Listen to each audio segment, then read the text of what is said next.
After Bruce came face to face with his father Thomas, the third issue of the button gives us some commentary from Thomas Wayne. He talks about Bruce being killed in front of him, the war between Aquaman and Wonder Woman, and how this world was supposed to die when Barry stopped himself from saving his mom, but somehow it was still here. The war between Wonder Woman and Aquaman continued, and now they were actually teaming up to hunt him down after agreeing that he was too much of a problem. After that, the story goes back to the moment when Barry and Bruce first arrived at his Batcave, and upon seeing each other, neither Thomas or Bruce could believe what was happening. So much so that at first Thomas attacked Barry, stating that this couldn't be real, but Barry assured him that it was and explained that after he repaired the timeline, something kept Flashpoint going, and it might have been Eobard Thawne, which was why they were following his trail.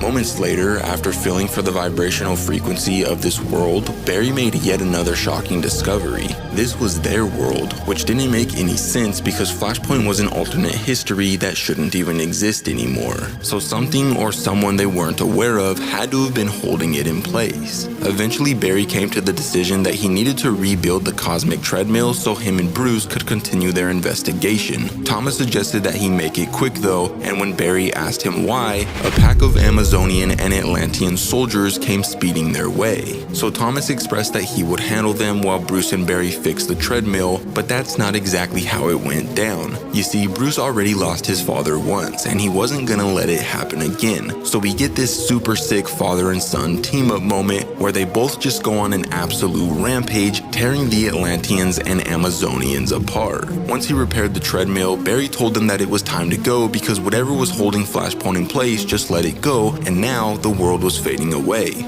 Bruce begged Thomas to come with them, expressing that he was a grandfather because he had a son named Damian. But Thomas didn't want to for some reason. He wanted to fade away with his world, so he turned around, pushed Bruce onto the treadmill, and then reminded Barry of the promise he made to protect Bruce. Then he gave Bruce one last piece of advice, suggesting that he quit being Batman so he could find happiness and be there for his son. While speeding across the timeline, Bruce begged Barry to go back so they could save his father, but it was too late because according to Barry, that world was long gone.